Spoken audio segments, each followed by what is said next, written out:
Hello students, आप सभी लोगों का आज की क्लास में बहुत बहुत स्वागत है।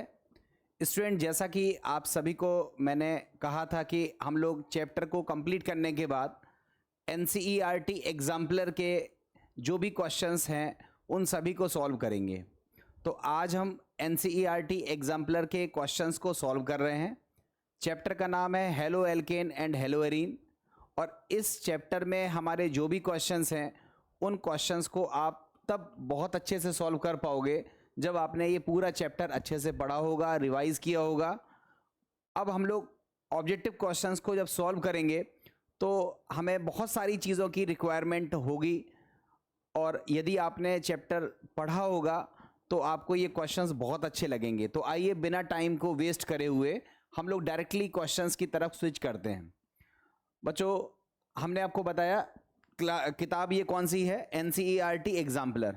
चैप्टर का नाम कौन सा है, हेलो एल्केन तथा हेलो एरीन। ठीक है, अब हम लोग एक एक करके क्वेश्चंस की तरफ स्विच करते हैं और सॉल्व करते हैं। सभी बच्चे आंसर देंगे। यदि किसी बच्चे को कोई डाउट होता है तो वो डाउट हमें कमेंट में बता देगा, जिससे हम उस डाउट को सॉल्व कर देंगे। देखो, फर्स्ट क्वेश्चन है, निम्नलिखित एल्कोहलों की हैलोजन अम्लों के साथ अभिक्रियाशीलता का क्रम कौन सा है। देखो, 3 एल्कोहल दिए हुए हैं, first alcohol, second alcohol, third alcohol. आपसे पूछ रहा है कि इन एल्कोहलों की क्रिया अगर हम हैलोजन अम्ल से कराएं, हैलोजन अम्ल का मतलब जैसे HCl है, इन सब से अगर हम रिएक्शन कराएं, हैलोजन अम्ल को बेसिकली हम लोग लिखते हैं HX, हैलोजन अम्ल के साथ इनकी क्रिया कराएं तो सबसे ज़्यादा क्रियाशील कौन होगा, उसके बाद किसका नंबर आएगा, उसके बाद किसका नंबर आएगा। तो देखो, हमने आपको सिखाया था, ठीक है, कि जो सबसे ज़्यादा क्रियाशील होता है वो 3 डिग्री एल्कोहल होता है। कौन होता है, 3 डिग्री एल्कोहल सबसे ज़्यादा क्रियाशील होता है।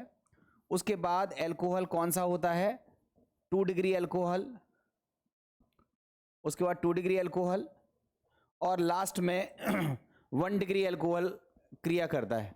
तो आप बताओ, ये एल्कोहल में OH ग्रुप जिस कार्बन से जुड़ा हुआ है उसमें 2 H हैं, दैट मीन्स ये प्राथमिक एल्कोहल है।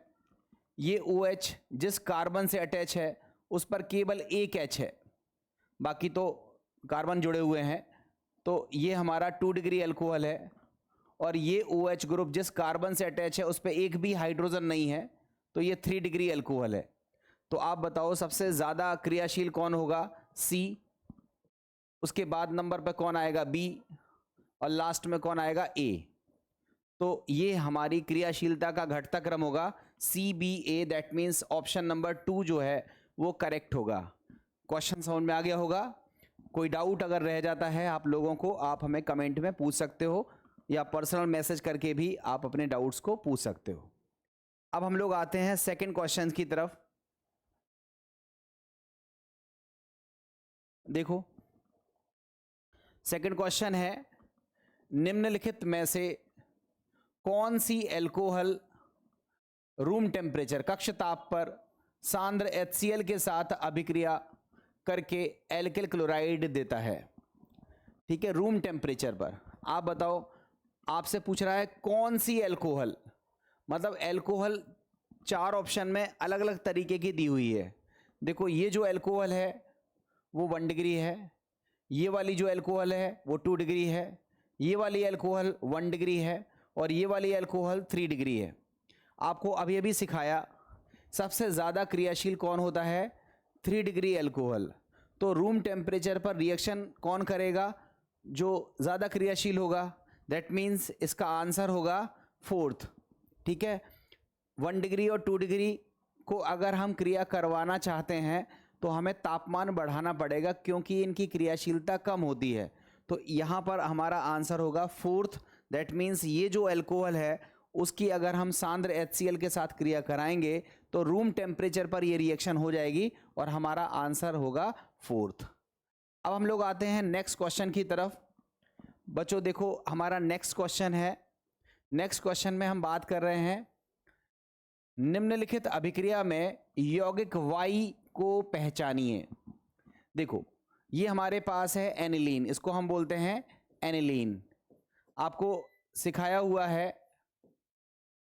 कि एनिलीन की क्रिया, आपको सिखाया हुआ है कि एनिलीन की क्रिया, अगर हम लोग एनिलीन की क्रिया हम लोग किससे कराते हैं, एनिलीन की क्रिया हम लोग कराते किससे हैं, NaNO2 और HCl से। किससे कराते हैं, NaNO2 और HCl से कराते हैं। तो आपको पता है इस रिएक्शन को हम बोलते हैं डाई एजोटीकरण, याद होगा, डाई एजोटीकरण होता है। और यहां पर हमको मिलता है बेंजीन डाई एजोनियम लवण। और आपको पता है यही रिएक्शन अगर हम CuCl के साथ कराते हैं तो इस रिएक्शन का नाम होता है सेंडमायर अभिक्रिया। और सेंडमायर अभिक्रिया में जो पदार्थ बनता है Y, उसका नाम होता है क्लोरोबेंजीन। ये हमको प्राप्त हो जाता है क्लोरोबेंजीन। तो जो Y का आंसर होगा वो होगा chlorobenzene. That means first option will be correct. इसमें पहला ऑप्शन होगा जो हमारा सही होगा, क्लोरोबेंजीन यहां पर बनता हुआ दिखेगा।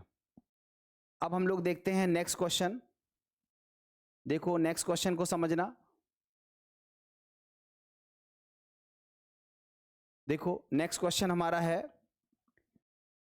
Toluene iron 3 chloride. देखो आयरन 3 क्लोराइड का मतलब होता है FeCl3, इसको बोलते हैं आयरन 3 क्लोराइड। तो टोलुइन की क्रिया FeCl3 की उपस्थिति में, देखो यहां पर हमारा जो क्वेश्चन है उसको हम इक्वेशन के फॉर्म में लिखते हैं, ठीक है, उसको हम इक्वेशन के फॉर्म में लिखते हैं तो आपको ज़्यादा जल्दी समझ में आ जाएगा। हमसे क्वेश्चन कह रहा है कि टोलुइन की क्रिया, टोलुइन की क्रिया, ये टोलुइन है, इसकी क्रिया FeCl3 मीन्स आयरन 3 क्लोराइड की उपस्थिति में जब हम हैलोजन से कराते हैं, हैलोजन मीन्स X2, आप समझने के लिए Cl2 लिख सकते हो, हैलोजन से कराते हैं तो हमें ऑर्थो और पैरा हेलो यौगिक बनाते हैं। ये देखो हमको क्या मिलेगा, ऑर्थो पोजीशन पर X प्राप्त होगा और पैरा पोजीशन पर X प्राप्त होगा। तो आपको क्या मिलता है, ऑर्थो एवं पैरा हेलो कंपाउंड्स मिलते हैं। आपसे पूछ रहा है ये अभिक्रिया किस टाइप की है, आप बताओ। बेंजीन का H हट रहा है और उसकी जगह पर हैलोजन अटैच हो रहा है। ये रिएक्शन आपको सिखाई गई है, इसको हम बोलते हैं इलेक्ट्रॉन स्नेही प्रतिस्थापन अभिक्रिया, या जिसको बोलते हैं इलेक्ट्रॉन रागी प्रतिस्थापन अभिक्रिया, या जिसको बोलते हैं इलेक्ट्रोफिलिक सब्स्टिट्यूशन रिएक्शन। तो ये जो हमारी रिएक्शन है ये है इलेक्ट्रॉन रागी प्रतिस्थापन अभिक्रिया। हमारा second option will be correct, हमारा दूसरा आंसर इसमें सही होगा, ठीक है। अब हम लोग आते हैं नेक्स्ट क्वेश्चन की तरफ। देखो नेक्स्ट क्वेश्चन की तरफ आते हैं। क्वेश्चन कह रहा है निम्नलिखित में से कौन सी अभिक्रिया हैलोजन विनिमय अभिक्रिया है। निम्नलिखित में से कौन सी अभिक्रिया हमारी हैलोजन विनिमय अभिक्रिया है। बच्चों हैलोजन विनिमय अभिक्रिया के बारे में आपको सिखाया गया है कि अगर एक हैलोजन हट जाए दूसरा हैलोजन जुड़ जाए तो उसको हम बोलते हैं हैलोजन विनिमय अभिक्रिया। आप देखो ये हमारे पास है एल्किल हैलाइड, है ना, अगर इसकी रिएक्शन हम करा दें किसके साथ, सोडियम आयोडाइड के साथ, उपस्थिति किसकी ले लें, एसीटोन की, तो आप क्या देखोगे एक हैलोजन हट जाएगा उसकी जगह पर आयोडीन आ जाएगा और आपको आयोडो एल्केन प्राप्त हो जाएगी। क्या मिल जाएगी, आयोडो एल्केन प्राप्त हो जाएगी। तो आप बताओ एक हैलोजन हटने के बाद दूसरी हैलोजन दैट मीन्स आयोडीन इस अभिक्रिया में जुड़ रही है, तो ये अभिक्रिया हैलोजन एक्सचेंज मेथड या हैलोजन विनिमय विधि कहलाती है। और इस रिएक्शन का नाम भी सीखा होगा, इसको हम बोलते हैं फिंकलस्टाइन अभिक्रिया। तो हमारा जो आंसर होगा वो पांचवे का कौन सा होगा, फिफ्थ। इसी में हैलोजन हट रहा है और आयोडीन आ रहा है। बाकी इसमें देखो जुड़ रहा है, एडिशन अभिक्रिया है, इसमें हैलोजन नहीं हट रहा है, OH हट रहा है और उसकी जगह पर हैलोजन क्रिएट हो रहा है। ये ग्रुप्स मेथड है और ये रिएक्शन हैलोजन एक्सचेंज मेथड नहीं है। सेम यहाँ पर देखो ये तो इलेक्ट्रोफिलिक सब्स्टिट्यूशन रिएक्शन का एग्जाम्पल लिखा हुआ है। तो आपसे जो पूछा गया था कि इनमें से हैलोजन विनिमय अभिक्रिया कौन सी है, तो फर्स्ट है जिसका नाम फिंकलस्टाइन अभिक्रिया है, ये आप कर सकते हो। अब नेक्स्ट क्वेश्चन को हम लोग देख लेते हैं। देखो नेक्स्ट क्वेश्चन हम लोग देख लेते हैं। क्वेश्चन है, निम्नलिखित अभिक्रिया के लिए आप कौन सा अभिकर्मक प्रयोग करोगे। ये हमारे पास ब्यूटेन है, इसकी रिएक्शन हमें करानी है और हमें 1 क्लोरोब्यूटेन और 2 क्लोरोब्यूटेन बनाना है। 1 क्लोरोब्यूटेन और 2 क्लोरोब्यूटेन तभी पॉसिबल है जब मुक्त मूलक प्रतिस्थापन अभिक्रिया हो, फ्री रेडिकल सब्स्टिट्यूशन रिएक्शन हो, और फ्री रेडिकल सब्स्टिट्यूशन रिएक्शन तब होगी जब हम क्लोरीन की रिएक्शन सनलाइट की प्रेजेंस में कराएंगे। तो देखो क्लोरीन की रिएक्शन सनलाइट की प्रेजेंस में कराएंगे तो ये हमारा फर्स्ट आंसर होगा, जिसमें हम ब्यूटेन की क्रिया सनलाइट की प्रेजेंस में क्लोरीन से कराएंगे तो 1 क्लोरोब्यूटेन और 2 क्लोरोब्यूटेन मिलेगा। और ये जो रिएक्शन है ये किस अभिक्रिया का उदाहरण है, तो याद रखना मुक्त मूलक प्रतिस्थापन अभिक्रिया, मुक्त मूलक प्रतिस्थापन अभिक्रिया, जिसको हम फ्री रेडिकल सब्स्टिट्यूशन रिएक्शन कहते हैं, ये अभिक्रिया उसका एक उदाहरण है। ठीक है, और इसमें छठवें का आंसर पहला होगा। हम लोग नेक्स्ट क्वेश्चन देखते हैं। हमारा 7वां क्वेश्चन है, निम्नलिखित यौगिकों को उनके बढ़ते हुए घनत्व के क्रम में लगाइए। ठीक है बच्चों, बढ़ते हुए घनत्व के क्रम में लगाना है, मतलब सबसे कम घनत्व जिसका है उसको पहले लिखेंगे, उसके बाद दूसरे वाले को लिखेंगे, फिर तीसरे वाले को लिखेंगे, सबसे ज़्यादा घनत्व है वो यहाँ लिखेंगे। अब आप बताओ, घनत्व बराबर होता है द्रव्यमान बटे आयतन, होता है। द्रव्यमान का मतलब अणुभार, ठीक है, द्रव्यमान का मतलब यहाँ पर हम अणुभार से लेंगे। देखो बेंजीन बेंजीन बेंजीन बेंजीन चारों में है। आपको पता है क्लोरीन का परमाणु भार 35.5 होता है और ब्रोमीन का परमाणु भार 80 होता है, 80 होता है। तो आप बताओ, बेंजीन तो सभी में कॉमन है, सबसे ज़्यादा परमाणु भार किसका, सबसे ज़्यादा अणु भार किसका होगा, इस वाले का। अब जिसका अणु भार ज़्यादा है उसका घनत्व भी ज़्यादा होगा, तो सबसे ज़्यादा घनत्व होगा डी नंबर वाले का, क्योंकि इसमें एक क्लोरीन है एक ब्रोमीन है। अब डी के बाद नंबर किसका आएगा, सी का, क्योंकि इसमें दोनों क्लोरीन है। सी के बाद नंबर इसका आएगा, इसमें एक ही क्लोरीन है। और सबसे कम किसका हो जाएगा, ए का। तो जो घनत्व का बढ़ता हुआ क्रम है उसका सही आंसर होगा ए बी सी डी। आप चेक करो ए बी सी डी कौन सा आंसर है, A B C D, that means first answer will be correct. और 7वें क्वेश्चन का जो आंसर होगा वो फर्स्ट होगा। घनत्व का बढ़ता हुआ क्रम लगाना था, ये आप लगा सकते हो। अब हम लोग देखते हैं नेक्स्ट क्वेश्चन को। देखो नेक्स्ट क्वेश्चन को समझना। क्वेश्चन है, निम्नलिखित यौगिकों को उनके बढ़ते हुए क्वथनांक के क्रम में व्यवस्थित करो। आपको बताना है किसका क्वथनांक ज्यादा होगा। देखो बच्चों, आपको सिखाया था कि क्वथनांक दो बातों पर निर्भर करता है, एक तो अणु भार पर और दूसरा अणुओं की साइज पर। जितना ज्यादा अणु भार होगा, जितना बड़ा साइज होगा, उतना ज़्यादा van der Waals force of attraction लगेगा और उतना ज़्यादा क्वथनांक होगा। अब चेक करो इसमें कितने कार्बन है, 1 2 3 4, 4 कार्बन और एक ब्रोमीन, 4 कार्बन एक ब्रोमीन, 4 कार्बन और एक ब्रोमीन। तो अणुभार तो चारों के एक जैसे हैं, क्योंकि सभी में 4 कार्बन है और एक ब्रोमीन है, तो अणुभार सबके एक जैसे हैं। अब हम किसको देखेंगे, आकार को, साइज को। ये देखो सीधी चेन है, इसका आकार सबसे बड़ा है, इसमें साइड चेन आ गई है तो आकार थोड़ा छोटा हो गया है, और यहाँ पर दो साइड चेन आ गई हैं तो सबसे छोटा आकार इसका हो गया है। ज़्यादा बड़ा आकार सीधी चेन का रहता है, जैसे जैसे साइड चेन्स आती हैं आकार घट जाता है, और आकार अगर बड़ा है तो लगने वाला वॉन डेर वाल बल बड़ा है, और वॉन डेर वाल बल बड़ा होने की वजह से उसका क्वथनांक क्या होता है, अधिक होता है। तो सबसे ज़्यादा क्वथनांक किसका होगा, क्वथनांक के बढ़ते क्रम में सबसे ज़्यादा क्वथनांक किसका होगा, बी का। बी से छोटा कौन होगा, ए, और सबसे कम क्वथनांक किसका होगा, सी। तो ये हमारा सही आंसर होगा सी ए बी, और सी ए बी के हिसाब से हमारा थर्ड आंसर सही होगा, क्वथनांक का बढ़ता हुआ क्रम CAB आएगा। ठीक है, अब देखते हैं नेक्स्ट क्वेश्चन को।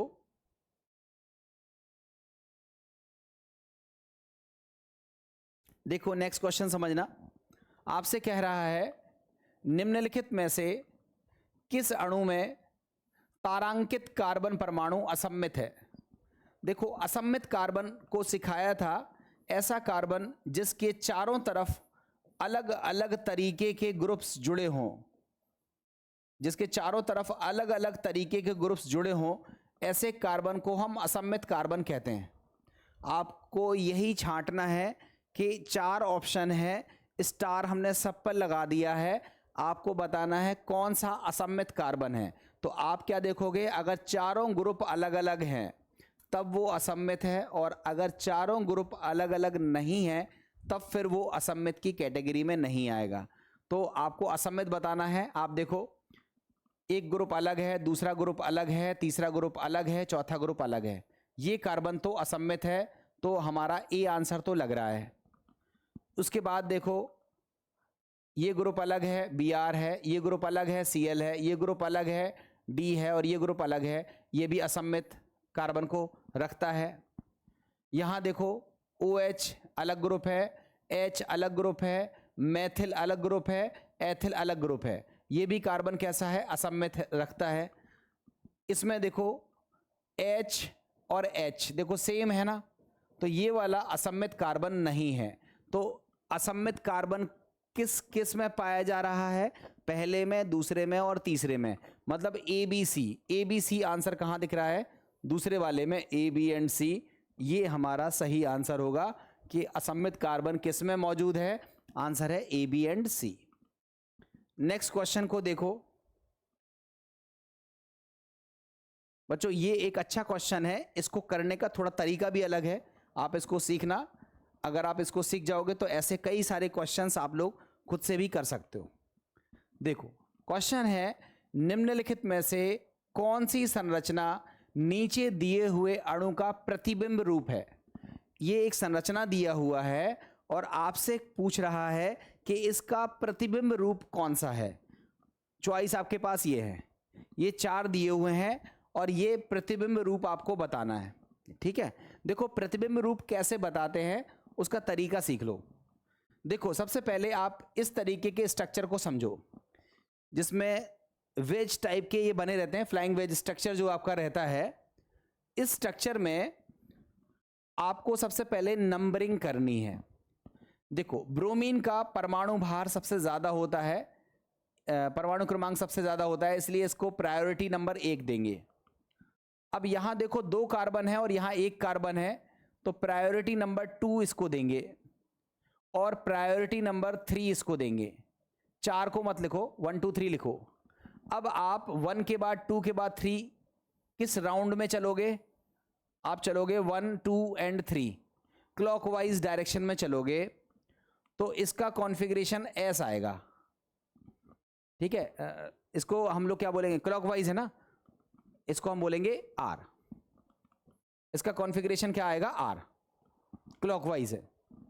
अगर यही गोला जो क्लॉकवाइज जा रहा है, अगर ये एंटी क्लॉकवाइज होता, मतलब 1 के बाद 2 इधर होता और 3 इधर होता, तब हम इसको क्या लिख देते, S। तो आपने ये 1 2 3 को कवर किया, तो ये सर्किल क्लॉकवाइज डायरेक्शन में आ गया, जिसकी वजह से इसका कॉन्फ़िगरेशन क्या आया, R। अब हम लोग जो चॉइस दिए हुए हैं उन सब में कॉन्फ़िगरेशन निकालेंगे। अगर R का उल्टा S आंसर आ गया तो इसका मतलब ये दोनों एक दूसरे के इनेंशियोमर्स हैं, मींस अनअध्यारोपित प्रतिबिंब रूप हैं। अब हम लोग निकालते हैं आंसर। चलो, ये ग्रुप कौन सा है, 1, ये ग्रुप कौन सा है, 2, और ये ग्रुप कौन सा है, 3। 4 को मत लिखो, 1 2 3। अब घुमाओ, आप बताओ घूमने पर क्या जा रहा है, एंटी क्लॉकवाइज जा रहा है, तो इसका आंसर क्या आने वाला है, S। ठीक है, अब बाकी को चेक करो, इसको चेक करो, इसका ग्रुप नंबर हो गया 1, इसका ग्रुप नंबर हो गया 2 और इसका ग्रुप नंबर हो गया 3। 1 2 3 घुमाओ, किस तरफ जा रहा है, क्लॉकवाइज जा रहा है, दैट मीन्स इसका आंसर हो गया आर। यहां देखो ये 1 है, ये 2 है, ये 3 है। आप बताओ 1 2 3 के हिसाब से आप किस दिशा में जा रहे हो, एंटी क्लॉकवाइज। एंटी क्लॉकवाइज को अपन लोग क्या कहते हैं, एस। मगर जो 4 नंबर का है वो बिलो द प्लेन है। देखो ध्यान से समझना, ये डॉटेड लाइन को बोलते हैं बिलो द प्लेन। अगर लीस्ट प्रायोरिटी ग्रुप, ये हमारा सबसे कम प्रायोरिटी वाला ग्रुप है, इसका नंबर 4 है, इसका परमाणु क्रमांक सबसे कम होता है, तो अगर least priority group below the plane है तो जो भी हमारा आंसर डेवलप हुआ है इसको हम रिवर्स कर देंगे। मतलब एस हमारा सही आंसर नहीं है, इसका सही आंसर है आर। ठीक है, अब यही चीज यहां लगा के देखो, इसको ग्रुप नंबर देंगे 1, इसको ग्रुप नंबर देंगे 2 और इसको प्रायोरिटी में नंबर देंगे 3।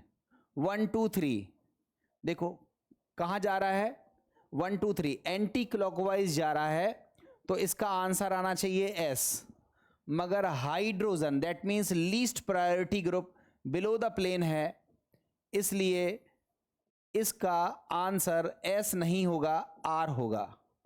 तो आप बताओ, आर इसका भी आंसर, आर इसका भी आंसर, आर इसका भी आंसर। केवल एक ही कंपाउंड है जिसका कॉन्फ़िगरेशन एस है, और जो हमारा क्वेश्चन था उसका कॉन्फ़िगरेशन आर था। तो आर का मिरर इमेज आपसे पूछ रहा है ना कि प्रतिबिंब रूप कौन सा है, तो आर का प्रतिबिंब रूप जो होगा उसका आंसर एस आएगा। तो आप बताओ आर है तो इसका जो सही आंसर है वो कौन सा होगा, फर्स्ट। इस तरीके से किया जाता है बच्चों। जो आर एस कॉन्फ़िगरेशन लिखे जाते हैं ये आपने 11th क्लास में सीखे होंगे। यदि किसी बच्चे को आर एस कॉन्फ़िगरेशन लिखना नहीं आता है तो वो इस क्वेश्चन को अभी फ़िलहाल के लिए ड्रॉप कर दो, मैं आर एस कॉन्फ़िगरेशन को अलग से सिखा करके आपको प्रतिबिंब रूप निकालना सिखवा दूंगा। ठीक है, देखो प्रतिबिंब रूप निकालने का ये सरल तरीका है। आपको करना क्या होता है, कार्बन से जितने भी ग्रुप अटैच हैं उसको प्रायोरिटी दो, प्राथमिकता दो। जिसका परमाणु क्रमांक ज़्यादा उसकी प्रायोरिटी ज़्यादा, जिसका परमाणु क्रमांक कम उसकी प्रायोरिटी कम। 1 2 3 4 ऐसे प्रायोरिटी दे दो। अब 1 2 3 के लेकर के डायरेक्शन घुमाओ, 4 को मत देखो, 1 2 3 को लेकर डायरेक्शन घुमाओ, आपका कॉन्फ़िगरेशन आ गया। अब केवल इतनी सी चीज़ चेक करना है कि जो 4th नंबर दैट मीन्स जो लीस्ट प्रायोरिटी ग्रुप है, अगर वो बिलो द प्लेन है तो जो हमारा आया है आंसर उसको रिवर्स कर दो। एस आया है तो आर कर दो, आर आया है तो एस कर दो। इस तरह से हमने सभी के कॉन्फ़िगरेशन निकाल लिए। अब अगर हमारे ओरिजिनल क्वेश्चन का कॉन्फ़िगरेशन आर है तो प्रतिबिंब रूप का कॉन्फ़िगरेशन एस होगा। अगर ओरिजिनल क्वेश्चन का कॉन्फ़िगरेशन एस है तो आंसर क्या आएगा, आर। और इस तरीके से आपने अगर एक आर लिया है दूसरा एस लिया है तो वो हमें बताता है कि दीज आर द इनेंशियोमर्स, या जिसको हम प्रतिबिंब रूप कहते हैं। तो यहाँ पर हमारे 10वें क्वेश्चन का आंसर पहला आ रहा है। ये अभी तक के 10 क्वेश्चंस में सबसे अच्छा क्वेश्चंस था। हम लोग इसी में 2-3 क्वेश्चंस और देखते हैं। देखो अब हमारा क्वेश्चन है, निम्नलिखित में से कौन सा विक डाई हैलाइड है, कौन सा विक डाई हैलाइड है। आप बच्चों खुद से बताओ, आपको विक डाई हैलाइड बताया गया है ना कि जब हैलोजन अगल बगल के कार्बन से अटैच होते हैं तो इसको बोलते हैं विक डाई हैलाइड।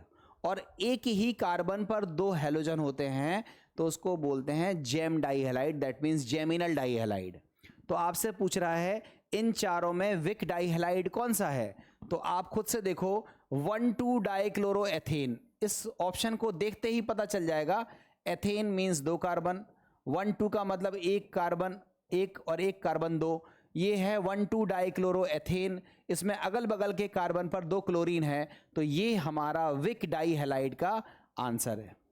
इसमें देखो डाइक्लोरोमेथेन, मेथेन में एक ही कार्बन होता है, एक ही कार्बन पर 2 हैलोजन लगे होंगे, तो ये जेम डाई हैलाइड है, विक नहीं है, ये आंसर नहीं होगा। एथिलीडीन क्लोराइड देखो एथिलीडीन क्लोराइड का आंसर क्वेश्चन संरचना ये होता है, इसको बोलते हैं एथिलीडीन डाइक्लोराइड। इसमें एक ही कार्बन पर 2 हैलोजन है, ये भी जेम डाई हैलाइड है, तो ये भी हमारा आंसर नहीं होगा। और एलिल क्लोराइड, देखो ये संरचना होती है एलिल क्लोराइड की, देखो ये संरचना होती है एलिल क्लोराइड की। तो इसमें तो एक ही क्लोरीन है, तो जैम विक का तो सवाल ही नहीं उठता है। जैम और विक जो है वो डाई हैलाइड्स के लिए आता है, तो ये भी हमारा आंसर नहीं होगा। 11th का जो सही आंसर है वो कौन सा होगा? सेकंड। अब हम लोग 12th क्वेश्चन को देखते हैं। आपको एक संरचना दिया हुआ है और आपसे पूछ रहा है यौगिक में Br की स्थिति को खाली स्थान जैसे वर्गीकृत किया जा सकता है। आपको बताना है ये जो Br लगा हुआ है ये किस तरीके का ग्रुप है, एलिल है, एरिल है, विनाइल है या फिर सेकेंडरी है। तो हम इस संरचना को थोड़ा सा डिटेल में बनाते हैं, आपको खुद दिखाई देने लगेगा। देखो CH3 single bond CH, double bond CH, single bond C, इससे लगा हुआ है Br और इसी से लगा हुआ है CH3 और इसी से लगा हुआ है एक और CH3। ये हमारी संरचना है। अब इस संरचना को आप चेक कर सकते हो कि किस तरीके का ये ग्रुप है। देखो अगर हम इसको देखें तो ये ग्रुप ऐसे कार्बन से अटैच है जिसमें एक भी हाइड्रोजन नहीं है, तो ये तृतीयक टाइप का हमें दिख रहा है। मगर तृतीयक इसमें ऑप्शन नहीं है, टर्सरी इसमें ऑप्शन नहीं है, इसमें सेकेंडरी ऑप्शन है, तो ये तो आंसर नहीं होगा। अब आते हैं विनाइल पर, वाइनिल पर। देखो ये संरचना CH2 डबल बॉन्ड CH और अगर हैलोजन यहाँ लगा होगा तो ऐसे हैलोजन को हम बोलते हैं विनाइल, इसको बोलते हैं विनाइल। ये भी देखो डबल बॉन्ड पर हैलोजन अटैच होना चाहिए, डबल बॉन्ड पर हैलोजन अटैच नहीं है तो ये विनाइल भी नहीं होगा। अब बात करते हैं एरिल की। तो देखो ये एरीन है, दैट मीन्स बेंजीन है, और अगर इसी से हैलोजन अटैच होगा तब हम इसको एरिल कहते हैं। यहाँ तो बेंजीन की बात ही नहीं हो रही है, तो एरिल भी आंसर नहीं होगा। अब एलिल के बारे में सिखाया है, डबल बॉन्ड जिन कार्बन्स के बीच में है उसके जस्ट अगले कार्बन पर अगर हैलोजन अटैच होता है तो इसे हम एलिल कहते हैं। तो देखो ये डबल बॉन्ड है, इसके बाद जस्ट अगला कार्बन है जिस पर हैलोजन अटैच है, तो ये हमारा एलिल टाइप का एल्किल हैलाइड है, एलिल टाइप का। तो 12th का जो आंसर होगा वो कौन सा होगा? फर्स्ट। अब हम लोग देखते हैं एक और क्वेश्चन।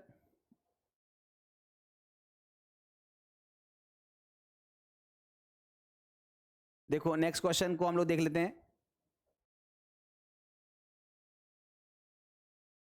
क्वेश्चन क्या कह रहा है?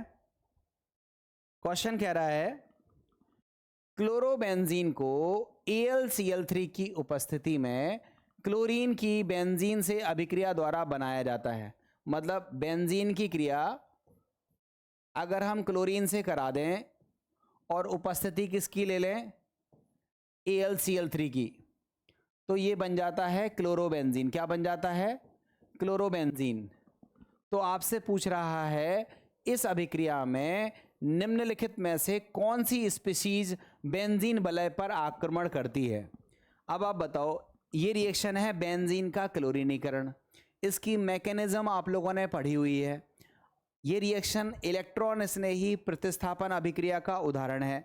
तो आपको पता है AlCl3 पहले Cl2 के साथ रिएक्शन करेगा और रिएक्शन करके इलेक्ट्रोफाइल डेवलप करेगा, इलेक्ट्रोफाइल का निर्माण करेगा जिसका नाम होता है क्लोरोनियम आयन। ये स्पीशीज अटैक करेगी बेंजीन से और तब जाकर के फाइनली आपको क्लोरोबेंजीन प्राप्त होता दिखेगा।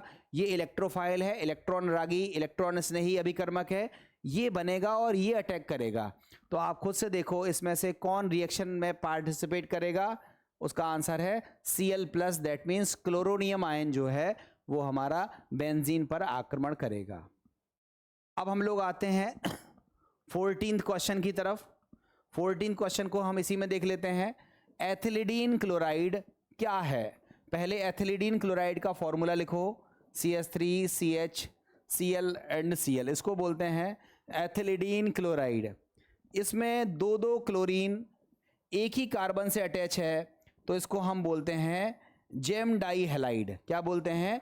जेम या जेमिनल डाई हैलाइड। तो आप खुद से देखो, विक डाई हैलाइड नहीं है, एलिलिक हैलाइड नहीं है, विनाइलिक हैलाइड नहीं है, ये है GeM di halide. Means 14th का हमारा सेकेंड आंसर आएगा। अब हम लोग नेक्स्ट क्वेश्चन की तरफ चलते हैं। नेक्स्ट क्वेश्चन में कह रहा है निम्नलिखित अभिक्रिया में ए क्या है। अब आप बताओ ए क्या है। आप बताओ, ये एल्कीन है, असम्मित एल्कीन है, HCl का योग कराएंगे, मार्कोनिकॉफ के नियम के अनुसार इसमें योग होगा। और आपको पता है योग में क्या बनेगा, जो हैलोजन है वो उस कार्बन से अटैच हो जाएगी जहां पर हाइड्रोजन की संख्या कम होती है। मतलब Cl यहां पर अटैच होगा क्योंकि यहां पर एक हाइड्रोजन है, और HCl का जो H है वो यहां पर अटैच हो जाएगा। तो ये हमारा स्ट्रक्चर है जो बनेगा, मतलब ए की संरचना ये होगी। और अब आप अपने विकल्प देख लो, इसमें कौन से विकल्प दिख रहे हैं। देखो आप ए की संरचना ये होगी, ये विकल्प हमारा सही आंसर है। तो बच्चों आपने देखा, हमने 15 क्वेश्चन अपनी इस क्लास में कवर किए। मैं लंबे लंबे वीडियो इसलिए नहीं बना रहा हूँ क्योंकि सारे बच्चे पूरा वीडियो देखते नहीं हैं। इन वीडियोस को आप 2-3 पार्ट्स में हम इसको कवर कर देंगे और आगे के क्वेश्चन आपको करा देंगे। आप सभी बच्चे इन 15 क्वेश्चंस को कर लो। कोई डाउट हो तो पूछ लो, और डाउट नहीं है तो कोई बात ही नहीं है, आप आराम से इन क्वेश्चनों को करो। अगर कोई दिक्कत होती है तो पूछना। इसके बाद के क्वेश्चन हम अगले पार्ट में ले रहे हैं, और अगले पार्ट में हम नेक्स्ट 15 क्वेश्चन को कवर करेंगे। ठीक है, ओके, थैंक यू।